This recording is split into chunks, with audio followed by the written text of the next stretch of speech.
Dear all, a very warm welcome to Havel's Insignia Presents ADEX, a series by Realty Plus Masterclass. First of all, to all our audience, thank you for being here and being part of this initiative. Let me tell you what this ADEX series is all about.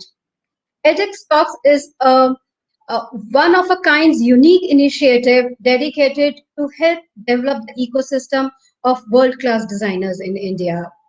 This Architect Plus Design talk show aims to enable the process of collaboration with the best in the industry that the world has to offer and to position architects, designers, and manufacturers as partners offering complete solutions, not just a product, not just a service. So, this is what our today's series is all about. And today is the first episode when we have an eminent architect joining us to give some information and to give us a very interesting talk on what he is doing in the world of architecture. So friends, before we move on to the program of the day, let me also give a brief introduction of Realty Plus, especially for those who are joining us for the very first time. So we'll just have our presentation up there. So friends, Realty Plus magazine is part of Exchange for Media and BW Business World Group, as most of us would know. Realty Plus is the real estate vertical. It's a monthly publication of this group, and it caters to the needs of the real estate business. For the past 16 years, Realty Plus has been at the forefront of news and stories influencing the world of real estate. It was also recognized the best real estate magazine by National Real Estate Development Council, NAREDCO. It is now available in both print and digital edition. Moving on, in these challenging times, Realty Plus has continued to innovate with digital products to keep the industry connected and engaged. And therefore, under the umbrella of its recently introduced Realty Plus Digital Connect, we have Realty Plus Masterclass webinars, such as the one today, where we feature subject matter experts and industry leaders in an insightful and informative conversations on current and relevant topics.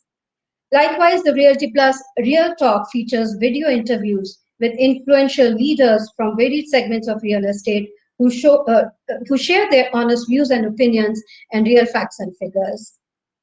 Our virtual conclave and awards series, which goes across specifically for various regions of the country, it brings eminent speakers from across sectors, industries, businesses for engaging discussions, followed by the lively felicitation of the stakeholders of the real estate industry. Not to be missed, our Realty Plus e-newsletter, which goes out to the entire database with latest news and views and opinions from across realty sector of India and the world. We are also very strong on the social media platforms, and that is how we stay connected with our readers, peers, and partners and promote our products. So this was a brief introduction of what Realty Plus is and what its latest initiatives are. In case you would like to know more about it, do get in touch with Mr. Triptikedia, who's the business head and publisher for Realty Plus. Coming back to the session of today, let me now invite Mr. Vivek Yadav, who's the Senior Vice President, Havels India Limited. He is here with us. A very warm welcome to you, Vivek, for joining in. Thank you, Sapna. Let me give a brief introduction of Vivek. He is an industry veteran with over 31 years of experience in electrical and automation, having worked in all domains from residential, commercial, industrial, and infrastructure. He heads Havells domestic circuit protection, electric wiring accessories, and home automation business, and projects and enterprise business, which cut across all business verticals in Havells. So, Mr. Yadav, thank you for being here. Let's hear from you. What are your views on ADEX, and what is this entire series being supported by Havells Insignia? Yeah, thank you, Sapna. Thank you for this very generous introduction. So first of all, let me welcome all the people who've gathered, the important people who've gathered to listen to our very first episode in this ADEX series. But what is this ADEX series all about? And why we are doing this? Let me give you a quick background on that. So edX is part of a larger program that we are driving. But I'll give you more details on this in a short while. Before that, I think it will be important for all the audience to know a little bit more about what Havels is. I'm quite sure a lot of people know Havels in India, but for the larger interest, a small AV would, I think, do good for that purpose. So can we have the AV first, please? For more than 6 decades, Havels India Limited has been focusing on building a better future. A future where technology is used to drive progress, improve business outcomes, and create a better quality of life. Today, Havels stands tall in the FMEG sector as a major power distribution equipment manufacturer with a strong global footprint, owing to its innovative future-ready products for a wide spectrum of applications.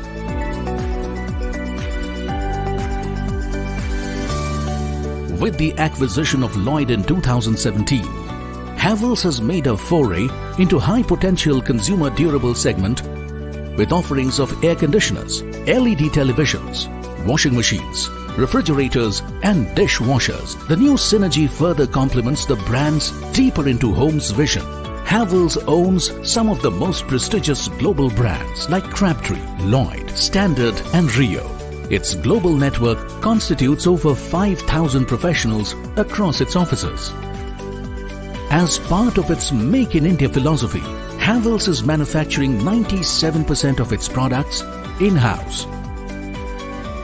With 14 state-of-the-art, fully automated manufacturing plants located across India, Havels offers superior quality and globally benchmarked products to its customers. Havels has set up a large distribution network to set new benchmarks in prompt delivery and service to customers. Over 11,000 dealers, 150,000 retailers and 700 plus Havels Galaxy exclusive brand showrooms across the country are helping customers to choose from its wide range of products. Havels has a robust supply chain management system with 31 warehouses located pan-India. The meticulous forecasting and demand planning delivers seamless tracking system. Havels is the first FMEG company to offer doorstep service, offering a seamless post-purchase experience. It has the largest service network with 800 plus service points covering 441 towns 24/7 across India. Havels Center for Research and Innovation, CRI, at Noida, with a team of highly qualified engineers and designers, continuously work towards creating differentiated and innovative products while adhering to stringent quality norms at par with international standards. Havels products are certified by nationally accredited laboratories such as CPRI and ERDA.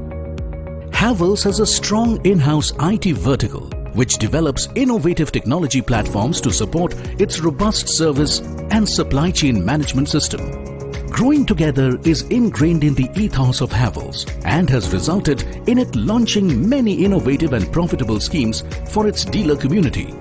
Havels has strong credentials in B2B and large government projects as well, such as lighting up Kolkata railway station and partnering with NBCC India Limited to beautify and transform the night view of India's heritage monuments like Humayun's tomb, as it believes in the philosophy of spearheading the progress of the nation without ignoring the past.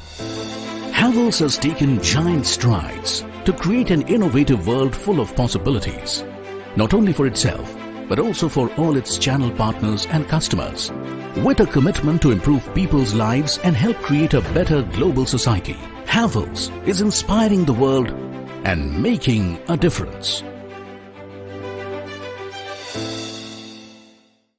Okay, thank you, Pranav, for that, AV. So coming back to the ADEX series and why we are doing this. So this is part of our larger program that we are driving. We created a platform called Insignia. Pranav, can I have the presentation, please? So Havels Insignia is a platform that we have created. It is for engaging specifier. The next slide, please. engaging the specifier community with a objective of creating a platform where the best in the industry can come together and innovate, co-create along with our organization. And it's a unique initiative which is dedicated to facilitating this development of this ecosystem where world-class designers in India and abroad will come together. Next slide, please. So we are using a 4I framework where we are talking about incubating ideas, interaction, where ADEX is the first session which is taking place today. Interaction with the best in the industry, influencing. I mean, some of the initiatives that we'll drive under this. I'll talk about them a little bit more. And innovation, where we can talk about innovative designs, redesigning specific icons or cities, and some kind of contests. Which could be in the making. Next slide, please. So the first series, which is ADEX, which is, as I said, is a unique initiative which is dedicated to facilitating the development of an ecosystem for world-class designers in India and abroad. And this series is going to be a fortnightly series of episodes where we'll be featuring the best in the industry and the best in the world. So for that, the first session, architect James Law is here to talk to us. Next slide, please. So next could be a yearbook. Yearbook would be assimilation of cutting edge design ideas, innovative viewpoints, which will set the agenda and design themes for the year. This will include globally benchmarked products by leading specifiers across the globe, and it could also be a reference point for budding architects and interior designers. Next could be white papers that we are trying to get from again the best in the industry. This will be basically for educating audience to bring to light new and different perspectives, delve deeper into issues, trends, and sometimes even policies which we can influence for the development of residential and commercial infrastructure in the country. And of course, if the experts feel that there are causes which they strongly believe about, and we will encourage them to put them on paper and widely circulate amongst the audiences in the country. And lastly, okay, there are two more. Pranav, next slide, please. Okay, we are also talking about creating contests where it could be redesigning of a city or redesigning of a monument. So the invited community of designers, architects could come and use their creative juices to design something which is innovative and new ideas on which on the existing monuments or existing buildings or even cities. Okay, so this could be one, and this contest would be open to entries in the country, and we would be rewarding the best entries from there. Next slide, please. And lastly, it would be awards for all the work that the specifier community is doing in the different categories. We will be working to create again a platform where the best in the industry would be recognized and in the country widely circulated. So this is what is the Havells Insignia program all about, and what I have given you a glimpse are some of the elements that we would be working on. But as we progress, there would be a number of more initiatives that will be part of this, and where we will be working very closely with the specifier community to engage, collaborate, and co-create. So without further ado, I would hand it over back to Sapna and for taking the this session forward. Yeah, so thank you for setting the tone of the day, and also for being the thought leader and the pioneers in the industry to have introduced so many projects for the benefit of all the stakeholders of the industry. So that's great. Thank you, Vivek, for your welcome address. And now to the much awaited segment of today. Let's bring on stage the star of the day, the visionary architect, internationally acclaimed designer, architect James Law, CEO and founder of James Law Cybertecture. I'm sure most of you would already know about James Law, but as is customary, let me give a brief introduction of architect James Law. James Law is not only an architect, but he's a technologist and entrepreneur, renowned for creating the philosophy of cybertecture, in which a better world is designed with technology to alleviate suffering for the mankind. His company's projects cover buildings, spaces, technologies, education, and social design. Dear Architect Law, great to have you here with us today, and we have him on the screen. Thanks, Architect James Law. I know you have told me to call you as James. So, James, over to you now. Thank you very, very much for having me today. It's an absolute honor to be invited and also to be the first speaker in your series.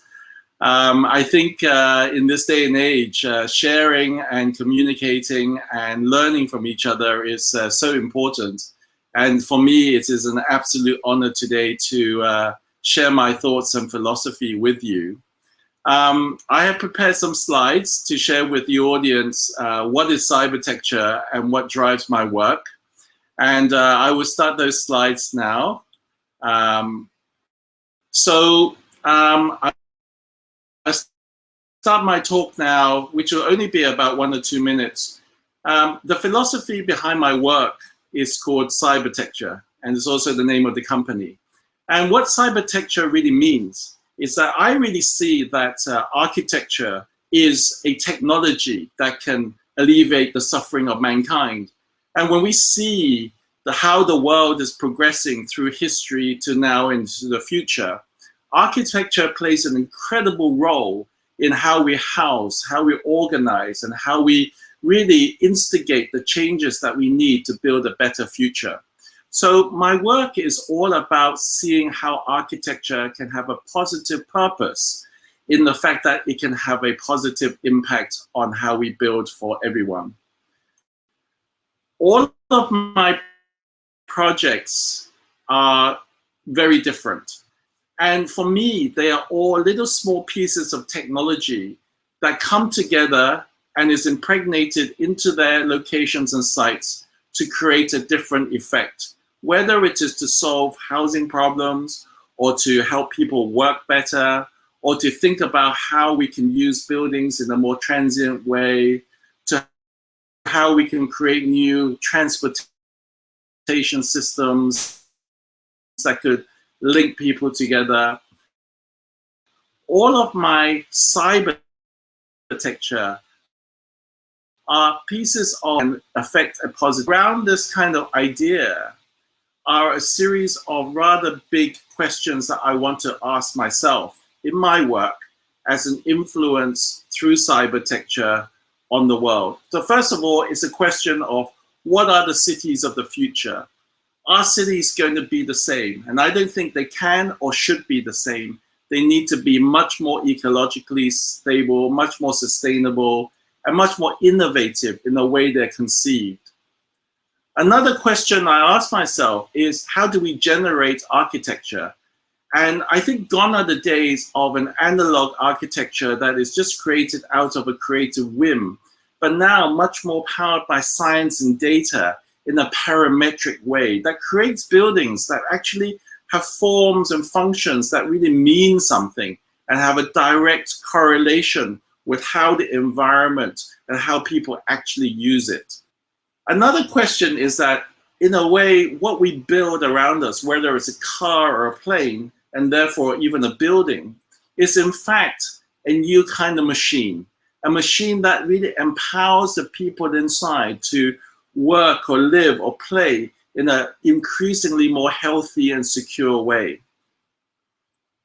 Another question I ask myself is architecture really just a building, or could it be a device that interacts with software and hardware in order for it to be an elevatory kind of experience, not just as a kind of stable space, but one that is more like an assistant to us as we are connected through the internet to the rest of the world.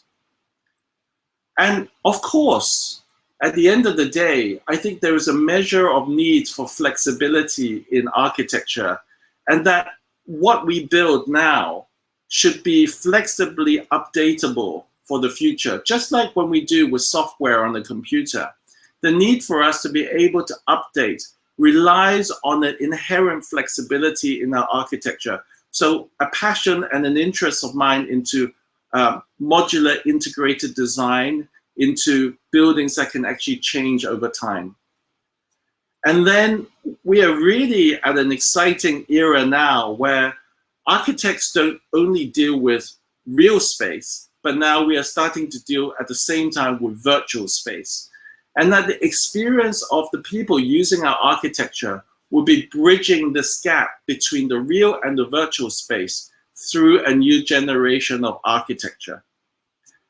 And so we are now living in an era of empowered space, that every device, every surface, every material we create our architecture with is going to be empowered through the technology of multimedia, of data, of interactivity, of the internet, of AI. And this is a really, really exciting stage that we're entering into. And as we build more and more on this planet for more and more people, I believe this architecture becoming a cybertecture is in fact a second nature, where what we build and make are actually not only going to be serving us, but will also be thinking for us. So it'll be like a second nature that absorbs data, understands information, and artificially intelligent in the way that it can actually help us solve our problems. We really need to be focused on the needs of people. And I believe architecture has a great challenge with becoming a technology for shelter. How can we build for an approaching 10 billion population on this planet by the middle of this century? Can we innovate our architecture using not only high-tech methods, but humble low-tech methods to create shelter that everybody can access and everybody can really afford? This is another challenge we're interested in. And at the end of the day, why really just confine ourselves to the surface of our planet when we need to look at the potential of our planet under the sea and into the skies? So maybe our architecture needs to be almost anti-gravity, going beyond what we know today into the realms of the possible for the future as we are faced with these big systemic challenges. So we need to think big, we need to think fast, and we need to think in systemic ways where, in a way, to really solve those problems on our planet, we need an architecture that both creates space, but also compresses it with time to deliver solutions faster, to compress the distances that separates us and creates problems on this planet. So many, many different kinds of architectures, including the Hyperloop, including other forms of materials, including modular construction and manufacturing, really helping us to compress time and space together. So that's my basic philosophy behind our work of cybertecture. In many ways, we really believe that the future is so bright. If we adopt a knowledge thinking that architecture is in fact a powerful technology that we can use to innovate the very fabric of how we live, how we consume, how we interact, we can surely find a new paradigm that could create opportunities for billions of people. And I think we need to take these challenges on with a lot of courage and a lot of innovation. And I hope very much in my own small way in this practice of cybertecture, we are focused on that. Thank you. Thanks, Architect Law. That was wonderful. In fact, as many say, architects are in a very unique position because not only they learn and take cues from what's happening in the world, but they also have the power to shape the way the world will, become, or the people will start to live. You have given some very good examples about how architecture has to be organic, keep changing with the needs of people, of the society.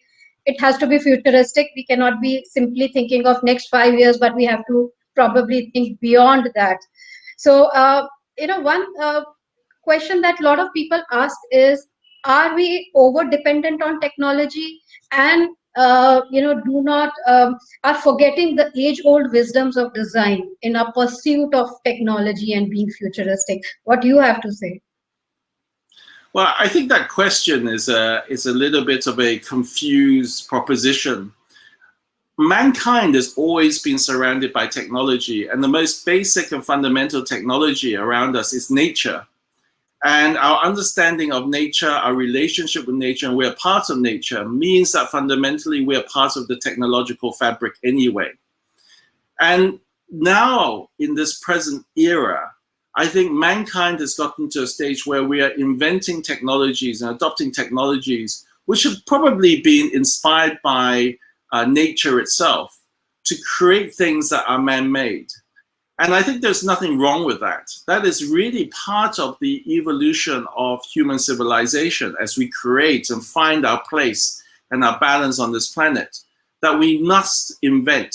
And in the invention, we are creating technology. Now, the very values that drives all of this, what we call humanity, our common creed, our common relationship, our value for human life, our values for a higher meaning, are the values that don't change and shouldn't change. And irrelevant of technology, if we are to lose those values, we will fail anyway. So I think technology is a tool. It is never the meaning behind the work.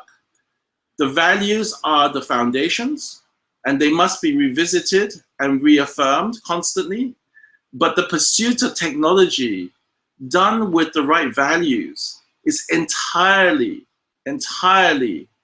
the need that humanity needs to pursue in order for us to survive, because we only live on one planet, right? We only have limited resources. And we are going to have more and more people needing water and space and air and freedom and prosperity. How do we do that? We must invent the technologies that allows us to farm better, to allows us to be organized better, to allow us to be more fair to each other, and eventually create literally a better future for ourselves. So technology is not an evil word, it's actually an enabler, and we already are seeing floating cities being created. And what you mentioned, anti-gravity cities probably is the next step. We also have Vivek here. He has one question. Vivek, can we have him on screen? Yeah, James, very interesting. I happened to see some of your, talks very early. I when in my previous company. What you showed here, there are some futuristic projects. Probably you will find some, developers for, working on those projects. But as I know, there are some projects that you have done which are, really very outstanding and very futuristic. Would it be possible for you to, pick up project and talk about that project in, with the design philosophy that you had in mind and how you executed it?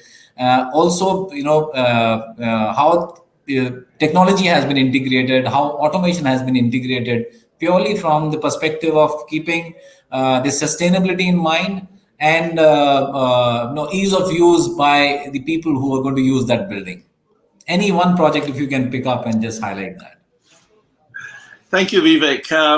Yes, well, why don't I choose one of my most humble, but yet I think quite technologically advanced projects is my OPOD project. So my OPOD project is a housing project using concrete water pipes. So we use the technology of existing concrete water pipes and we convert them into small houses.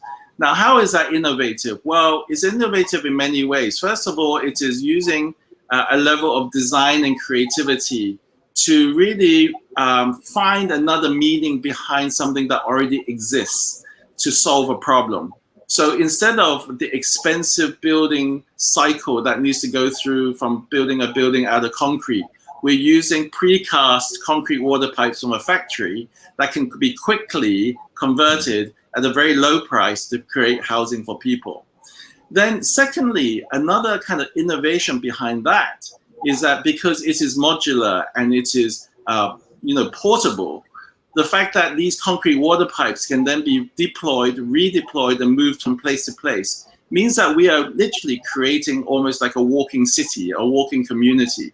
And therefore, our architecture technologically becomes much more advanced in the way that it can respond to people. So if you have a plot of land somewhere and it's going to be vacant for 10 years, why waste it?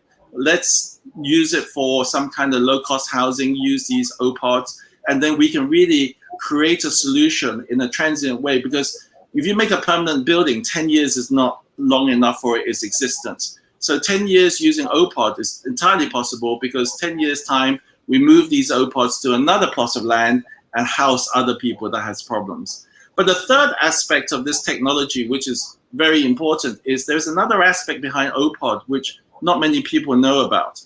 Our company that runs OPOD is called Homed.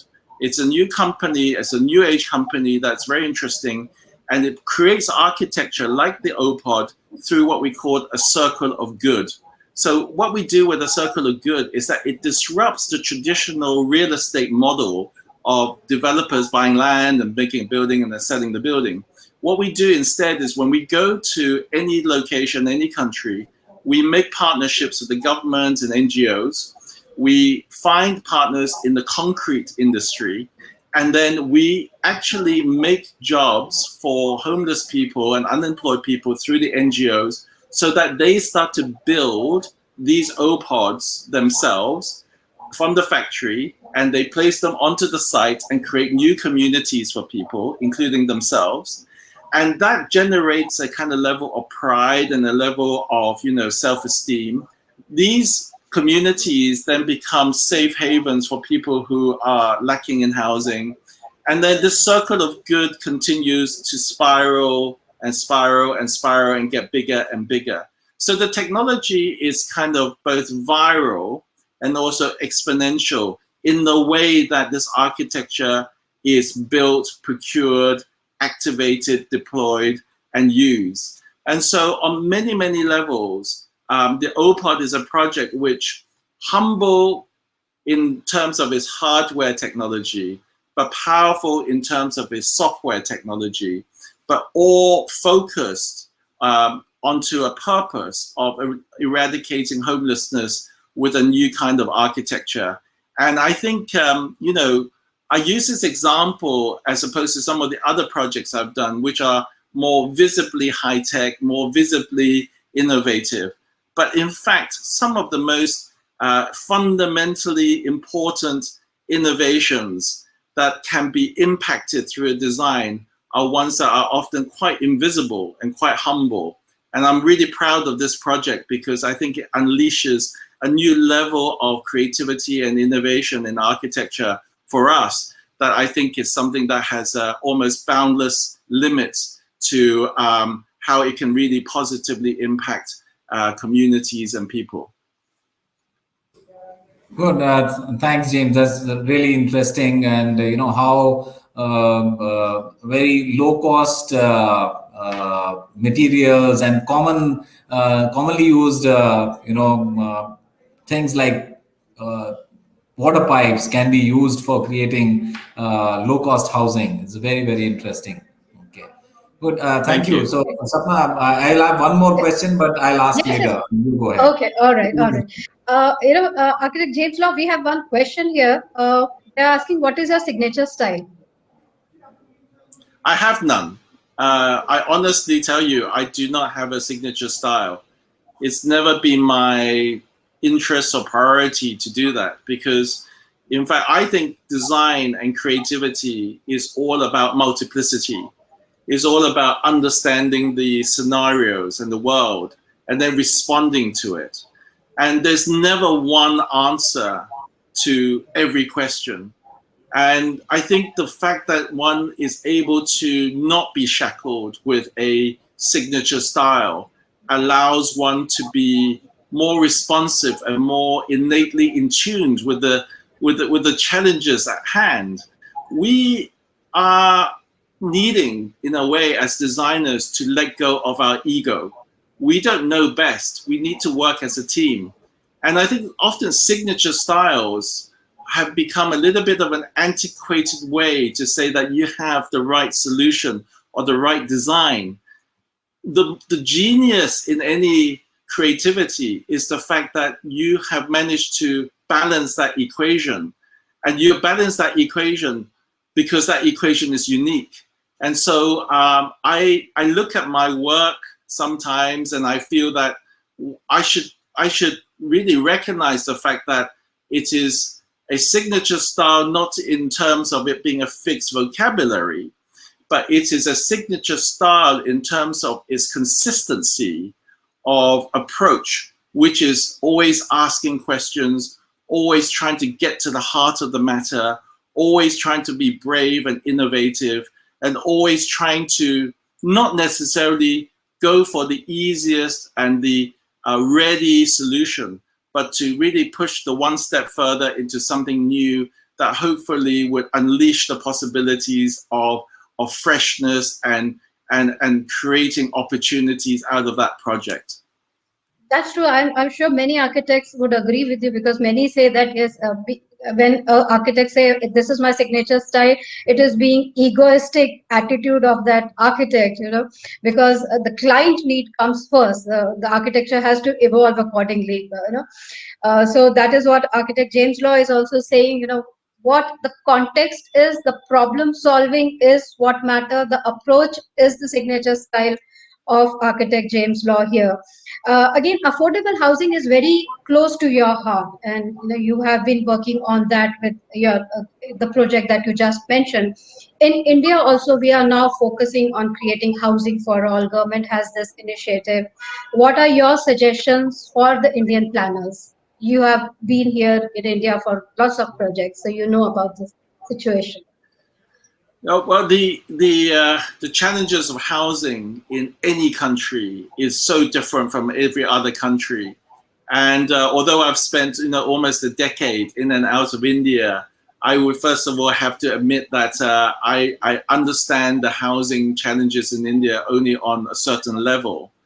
Having said that, I think my understanding of the issues generally is that housing is something that is becoming much more of a commodity as we are undergoing huge urbanization, especially even in India, in the major cities.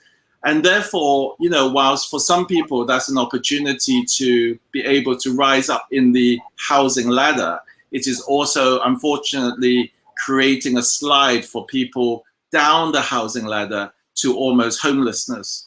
And so creating a strategy for housing and designing the right housing and building the right housing probably means having to develop a rather wide and a rather colorful combination of many types of housing, ranging everything from public housing to semi-public housing to affordable housing to having, of course, the existing private housing.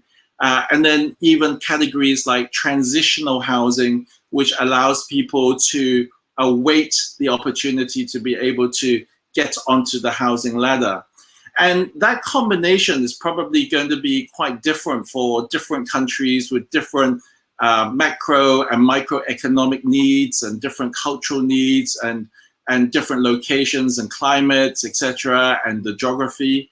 But I think the underlying thing that I think many governments or stakeholders must understand is that housing is probably one of the missing universal human rights that many countries or societies don't yet actually recognize.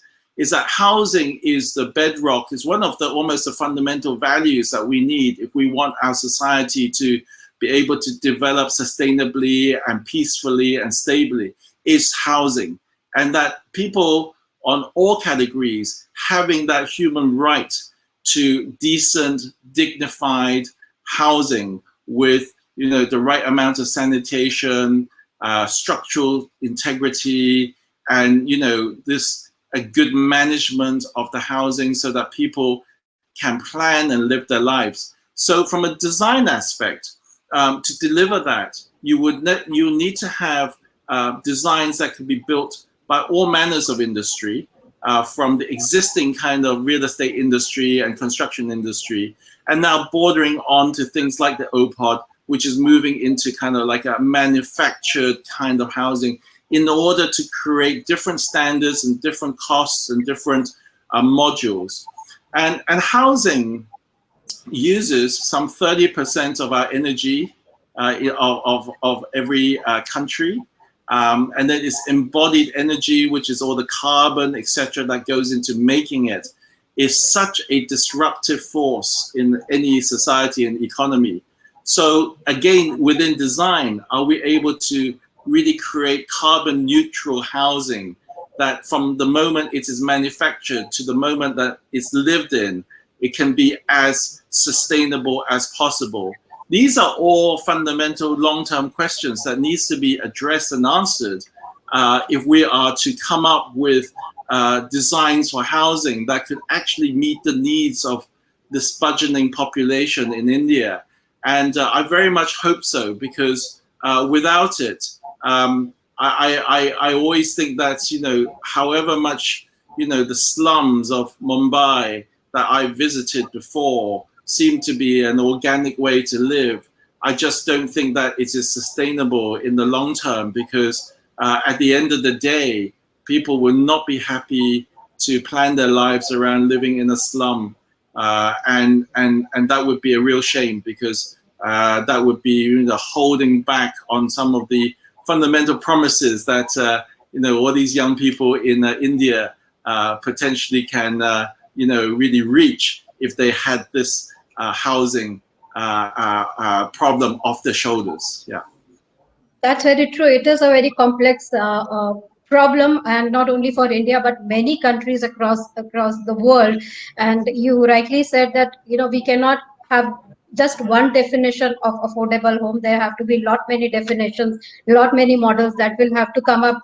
Vivek, what do you have to add on it? Because, you know, we also say roti, kapda, makan. You know, the basic needs of a human being is food, shelter, and clothing. So, you know, how are you looking at this in India? Because you are, you know, in touch with a lot of developers.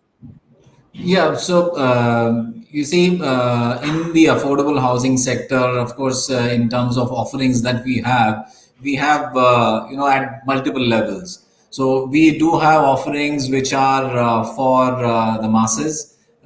We have for the premium segment as well. So we are participating in a lot of programs which are you know, being done by the government. And in that one, we keep in mind the cost part, definitely. But but I have another question for James. I mean, there is definitely, you know, we're talking about affordability, but I'll move the ladder up to, you know, premium and luxury. So in premium and luxury today, whenever we are talking about, you know, a building coming up, which is for, let's say, commercial use, or even for residential, very high-end residential properties, there's lots of them coming up. Of course, it serves the, you know, very specific strata of society, but then from a business proposition perspective, I mean, they make quite a good sense. How important is to use technology in those buildings? We see, you know, buildings being platinum rated in terms of, you know, LEED certification, green buildings certification, but on paper, I mean, they pass, they get the certification, but we don't see much, you know, of technology being used. In your sense, if you have to design these buildings, what will be the key elements of technology that you will use in designing and in the usage of the building? Thank you, Vivek. I think in the luxury sector, there is a lot of opportunity to use a lot of different technologies because we can afford to. I think, first of all, in the building themselves, I think there's a lot of fundamental technology now going into, building management, able to control the resources of the building, the security of the building in a much, much more better way than we used to before. So, you literally had to have maybe, 20 security guards to really take care of an entire estate of, a couple of towers. But now you can almost do it with one because all the cameras will have AI. They will identify the residents as they come in and out. And if there is somebody who's not recognized, then that particular guard might be alerted and the questions will be asked. But in the old days, you need a whole troop of people. I think there is also a lot of new fundamental technologies to do with transportation, etc. I mean, there's a lot of questions now being asked about the nature of the car and the person in terms of a residential project. First of all, the cars are moving from fossil fuel cars to electric cars. And then these cars are starting to drive themselves. So maybe your car park doesn't have to even have lights. The cars can drive in using their own radar, and they can park themselves in a very efficient way.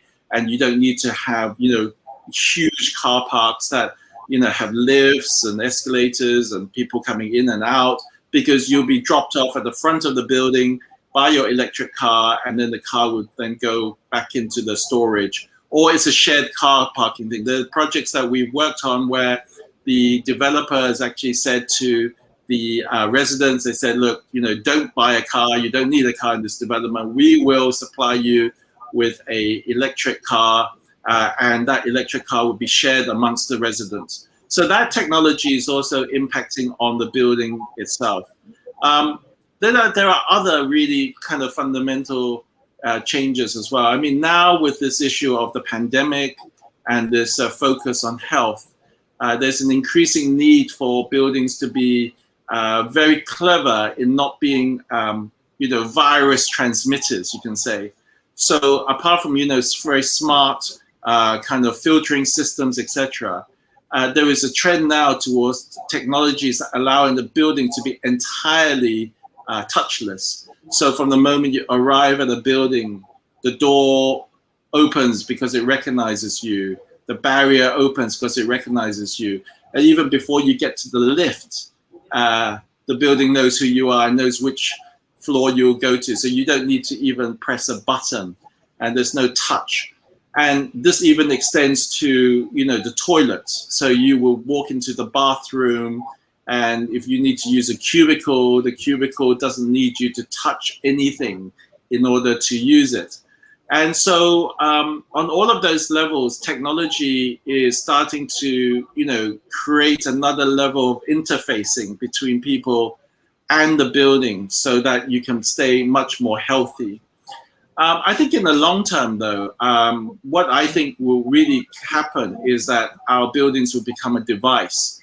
So just like a project we've completed in Dubai, where our building is really analogous to being a giant iPod, is that in many ways the building is the device, and the device knows who you are, what your needs are, what your patterns are, responds to your demands, and on all levels, whether it's security, health, transportation, building maintenance, and then addressing the data issues of knowing how much water you need, how much water you can recycle, how much fresh air you need, what is the condition of the weather outside.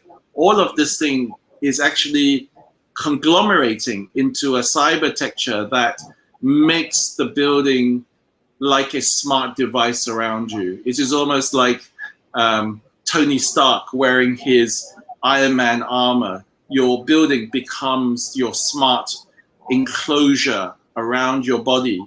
And whether you are young or old, whether you are ill or fit, your building will be in some ways taking care of you, reminding you, and also being your guardian at the same time in an ever-changing world that is continuously being very erratic with pandemics, with storms, with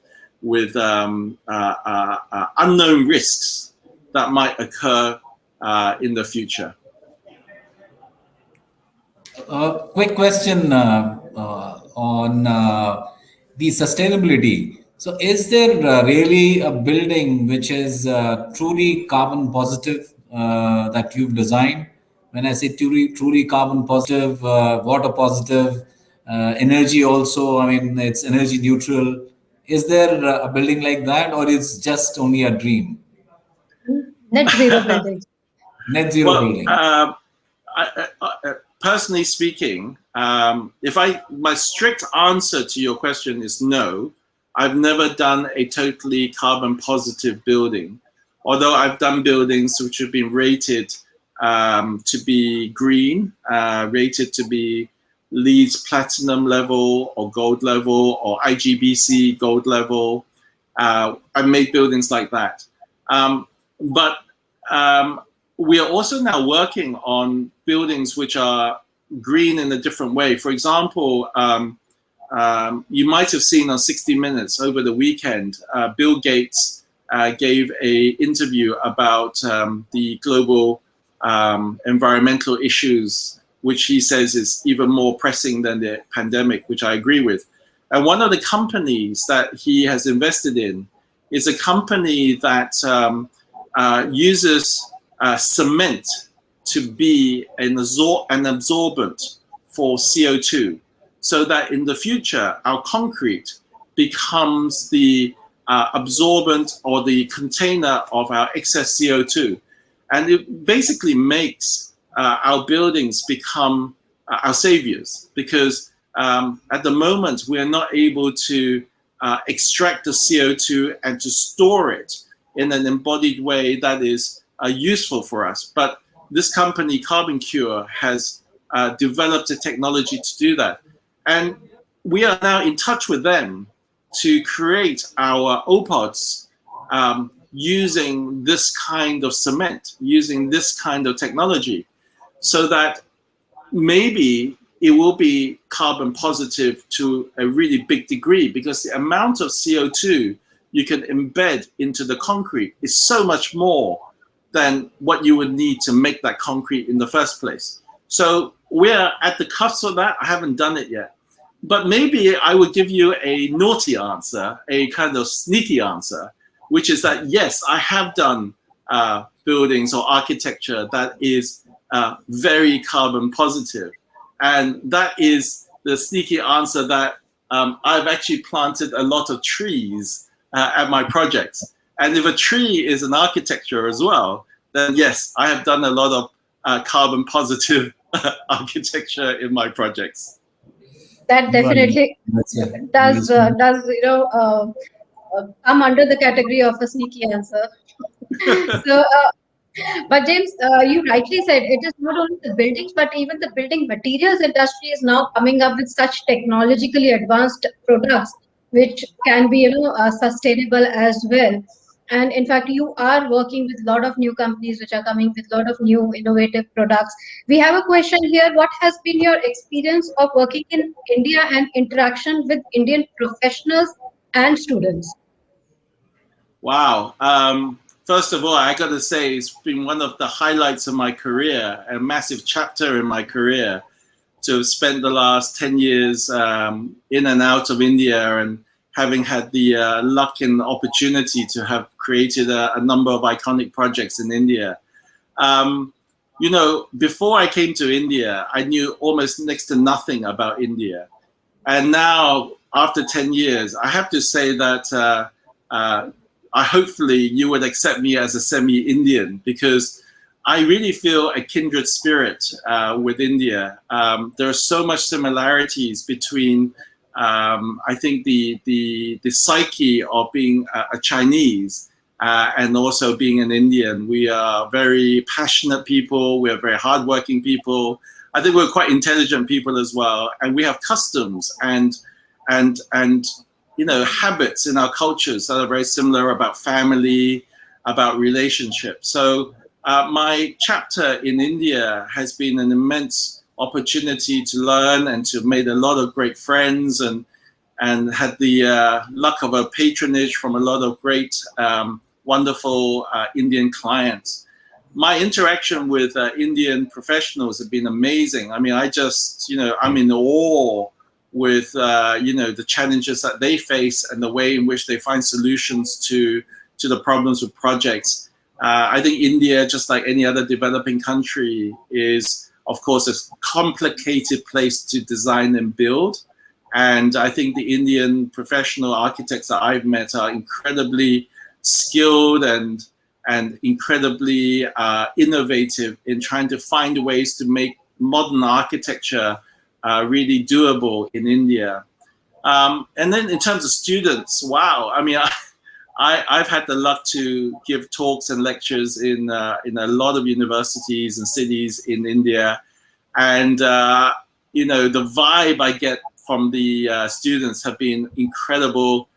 You know, almost all of them feel this immense optimism to design a better country, a better generation of architecture for India, to really find the meaning behind a new Indian architecture through their work, and not only just to copy and to learn from the rest of the world, which there's nothing wrong with, but always this kind of constant urge to say, what is this that is Indian? How do we preserve the Indian psyche and culture and philosophy, but integrate the modernity and the innovation that we see in other countries and bring that to India? And so my kind of, you know, overall encapsulation is that, you know, it's just been an amazing thing. I mean, one particular story I can tell you is that when I was building the Capitol building in Bandra Kurla complex, I used to walk around the site and around Bandra Kurla quite early in the morning by myself. And one day, I saw a number of children. I think they were from relatively lower classes, and they were hanging around near the site, and they were pointing at the building, which is starting to come out with the egg and things like this. And they were really fascinating looking at it. And I walked past, and I was listening to what they said. And I walked up to them. I said, "No, what's going on? What are you looking at?" And they were saying, like, "Wow, that's amazing. That's an amazing architecture. That's an amazing building. I can't believe that's coming up in India." And then they said to me, "Who are you?" And I said, "Oh, I'm the architect of this building." And then they said to me, "Wow, then we want to be architects. We want to be just like you. We want to be able to build things like this for our country, for our city." And so that's the concluding kind of impression I have, is this immense optimism, this immense determination and impetus to move ahead. And you know, I just feel just so lucky and so humble to have been able to have had a chapter in my career immersed in Indian architecture and the Indian architectural fraternity. Fantastic. I think there can be no better compliment, but you know, a stranger coming up and saying that I want to be like you. You know, so that's fantastic. You know, I have another question. You also have you know, James Law Cybertecture Academy. So this is related. They are asking with you know, you're teaching children architecture. What has taught you as a designer? Well, I think learning is something that I've been doing all my life, and I continue to do it. And even though I run an academy, I find that actually when you teach, you actually are learning as well. And it's a relationship not just between teacher and student, but it's also student back to teacher. My academy was conceived because I really believe that for me as an architect to have the greatest impact I can possibly have would not be just restricted to the work that I do, because that's actually quite narrow, but to really share my experiences and my my knowledge about the power of architecture and design with a whole new generation of young designers to help them find their way, to help them find their direction and their passions. And if I have gone some way to helping them do that, then I think, you know, those great innovations in architecture will be created by them. The Cybertecture Academy is pretty unique because what it does is it brings together not only young professionals or architecture students who are studying architecture already, but we actually even allow younger children in secondary school to join us so that we really together think about the meaning of architecture and design, innovation and technology at a fundamental level from a very, very early young age. And most of my students and graduates from my academy have gone on to really great stellar careers at university, and some are now starting to come out to work. And I really see that this early seeding of their talents have helped to really accelerate their development and to accelerate their understanding and to find their own place within our profession. So this year, my Cybertecture Academy is growing, and we are about to launch a series of Cybertecture Academy online masterclasses for the Indian fraternity. And those would be over a number of days, and they'll be comprising projects, lectures from me and my guests, as well as personal tutorials with me online live. And we are really excited about that.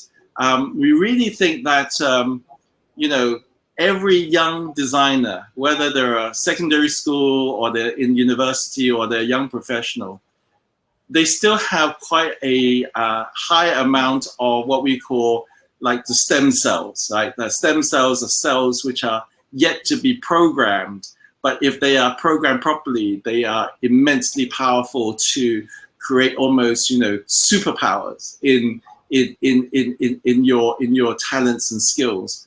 And so we are really trying to do that with all of our participants. We are bringing a number of friends to come and join to teach, which are, you know, global insight leaders into their fields of technology and design and architecture.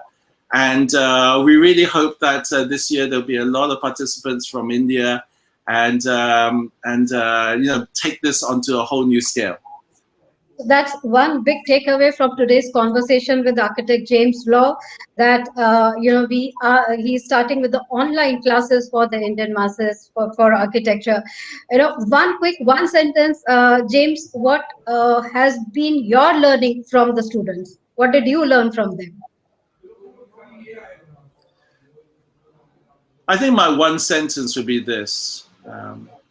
Within every young person is the infinite possibilities to change the world. And if we are to really creating a better world, we must cherish each and every one of our young people to help them, to nurture them, to guide them, and to protect them so that they become the leaders of the world of the future. Okay, that's fantastic, Vivek. I'm sure you agree with me. Today's conversation has touched, I think, all aspects of built environment, from technology, from design, from sustainability, to even the social impact, and then the future generation. Anything we missed out here? No, rightly said, Sapna. I was just reflecting on this, that very fortunate that for our first, episode, we invited James. And though I've heard his name, I've listened to him earlier as well, but the other aspects of his personality and his work that he's doing, I've come to know about today. Very happy that you are with us, James, today. Thank you so much. Thank you. Thank you very much. So many questions, but because of the limitation of time, we will not be, because people are curious to ask you a lot of questions, James, but I know you are a busy person, so I'm happy to answer them. I don't know if your session can continue. Happy to answer them. Let me take one last question here. Is you've spoken about India, India, how your interaction and your experience has been, but you have worked in many other countries. In Dubai, you have done a lot of buildings, in New York, in Taipei, Taiwan you have done. So how all these countries have influenced your work? That's a very, very good question. You know, I think life is a journey, and the architect is a journeyman. And my luck in my life to have been able to travel, to have been able to been welcomed to so many different places around the world, has immensely shaped my thinking and understanding about the world. It is only after you've traveled, and more fundamentally as an architect, after you have built in different places and different cultures, interacted and dealt with different people of different creeds and cultures, do you really start to understand the depths, the complexity, the beauty, and the mysteriousness of the world. There is too often a narrow thinking that we fall into as we try to become more accomplished as an architect and as a person. But my journeys from place to place have often knocked me down and made me more humble, but yet made me more knowledgeable and probably a little bit more wise about what is truly important in life.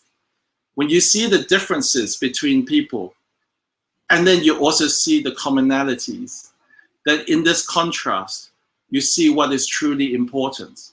Whether I'm in Russia, or in the Middle East, or I'm in West Africa, or I'm in the United States, or I'm in Asia, there are things that bind us together. There are things that are common amongst all of these different places and people. And with every journey, with every experience, that bond becomes stronger in my mind. And it makes me optimistic about what is possible in my role as an architect, because what I learn from one place that is good may be the missing ingredient that another place needs. And so I'm like a traveling doctor that is collecting the herbs that are useful and try to distribute them again around the world where I can. And in doing so, I am the ultimate winner because I get to learn and I get to spread my knowledge. And so it's an incredible privilege and it's an incredible experience in life to be able to both travel and be an architect that works in many different places. And I encourage it to everyone that can afford to, in terms of time and resources, to try and travel, and then also to not be too restricted in your thinking about what is possible only in your own place, because what is possible has already been done somewhere else. Those were very powerful words, what you just mentioned, that learning somewhere else might be the missing ingredient in another place. So completely I agree with you. And, Vivek, I'm sure you also agree that, this pandemic has in fact reiterated the fact that we cannot be untouched from each other. We are a global community. We are a global village now. If nothing else, let's forget about the negative side of it. Vivek, you want to add something, while we are closing this session? So I think James has touched very pertinent points regarding the development of architecture as a practice, and giving back to society in some way, where he's through his learning initiative, knowledge imparting initiative that he's doing. I think those are some really I would say really powerful things that he's doing in empowering the next generation. As a parting thought, last maybe any message for the budding architects in India? I mean, I won't say how they will be successful, but how they would create meaningful projects which will last lasting impressions about their practice. Thank you, Vivek. So my message to young architects in India and around the world is, cherish every line you draw. Cherish every drawing you create. Cherish every opportunity you're given. And cherish the fact that being an architect is still a noble profession. That what you design, what you conceive, and ultimately what you build shapes and curates the lives of people for the good or for the better. So it's an incredible privilege and responsibility. And the ultimate impact is that what you do will reflect the purpose of your life. And so cherish every moment, cherish every opportunity, cherish every support, and cherish every moment of your time to give your best, because what you do is who you are. Fantastic. I think, rightly said. And architect James Law, you're already setting an example for our young generation, how to, not only take it as a business, but also, take it as a social responsibility. Architecture is a social responsibility. At this moment now, can I bring Mr. Remal Behel, Head of Enterprise Business, Havels, India? Can we have him on the screen? Thank In you. fact, James, in one of our earlier sessions, one of the participant has said, being a doctor is very difficult. Being an architect is also very difficult. But I'd rather be a doctor than be an architect, because architect is too difficult. So, Remal, let me introduce Mr. Remal Behel, Head for Enterprise Business, Havels India Limited. He is an electrical engineer with 26 years of experience, and he works with architects, consultants, interior designers, industry, government, and infrastructure and commercial project owners. So, Mr. Behel, you had been listening to this entire conversation. You had been listening to architect James Law, his presentation. We would like you to express gratitude on behalf of Realty Plus and Havels India, and thank architect James Law. Thank you, Sapna. Good afternoon, all.